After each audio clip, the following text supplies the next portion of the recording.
Débat de texte. Fallait-il éradiquer totalement les colons pour assurer l'avenir d'Haïti?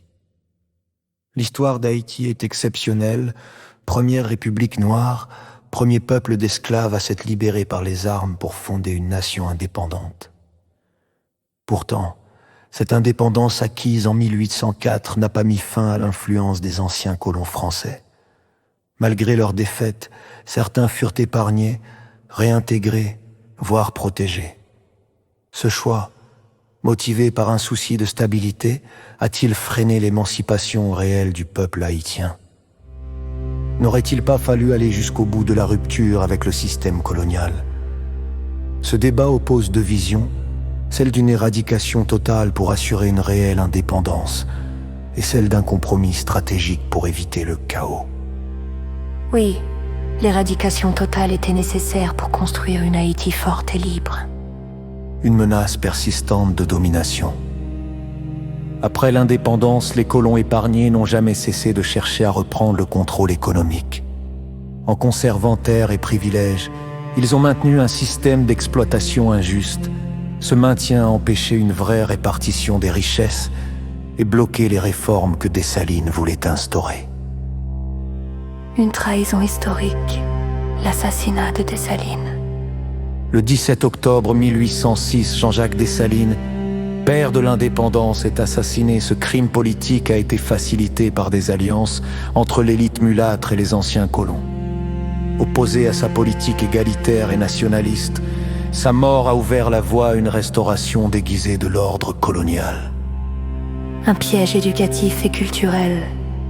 Les survivances coloniales ont imposé un modèle éducatif français déconnecté des réalités haïtiennes. Cette éducation a produit une élite aliénée, méprisant le peuple et perpétuant l'inégalité. Plutôt qu'un outil d'émancipation, l'école est devenue un vecteur de domination culturelle. Une souveraineté compromise dès le départ. En 1825, Haïti accepte de payer une indemnité de 150 millions de francs SOR à la France. Une dette coloniale imposée en échange de la reconnaissance de son indépendance. Cette soumission aurait-elle été possible si les colons avaient été totalement éliminés et leur relais neutralisé?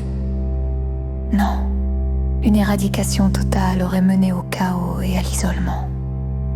La nécessité de maintenir l'économie.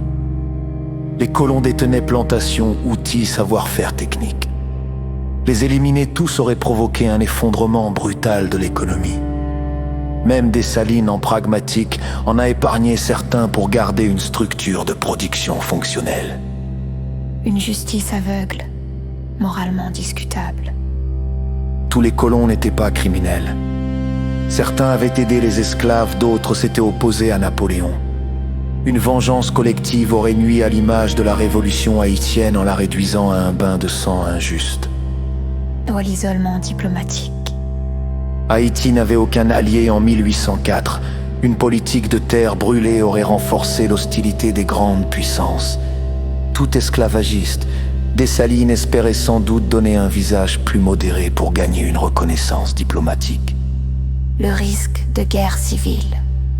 Le clivage entre noirs affranchis et mulâtres était déjà fort.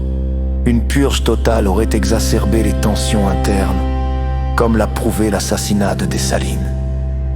Une révolution trop radicale aurait pu détruire l'unité fragile du pays. Une rupture incomplète aux conséquences lourdes. Le choix d'épargner certains colons a permis de maintenir une apparente stabilité. Mais cette décision a permis à des structures coloniales, économiques, sociales, culturelles, de survivre sous une autre forme. L'élite post-indépendance, en s'appropriant ces structures, a perpétué l'exclusion du peuple. La révolution de 1804 fut politique, mais incomplète sur les plans économiques et culturels. Dessalines avait compris qu'une indépendance réelle exigeait une rupture totale. Pas seulement avec la France, mais avec le système colonial dans son ensemble. Son élimination a mis fin à cette vision. Ce débat illustre un dilemme historique majeur. Fallait-il sacrifier la stabilité immédiate pour garantir une liberté profonde et durable? L'éradication totale des colons aurait peut-être plongé Haïti dans le chaos. Mais leur intégration a permis à l'oppression de survivre sous d'autres formes. Aujourd'hui encore, Haïti porte les cicatrices de cette révolution. Comprendre les choix de Dessalines, leurs justifications et leurs conséquences, c'est renouer avec une vérité historique trop longtemps enterrée. Ce n'est pas une question de revanche, mais de lucidité. Sans rupture claire avec le passé, il ne peut y avoir de reconstruction durable.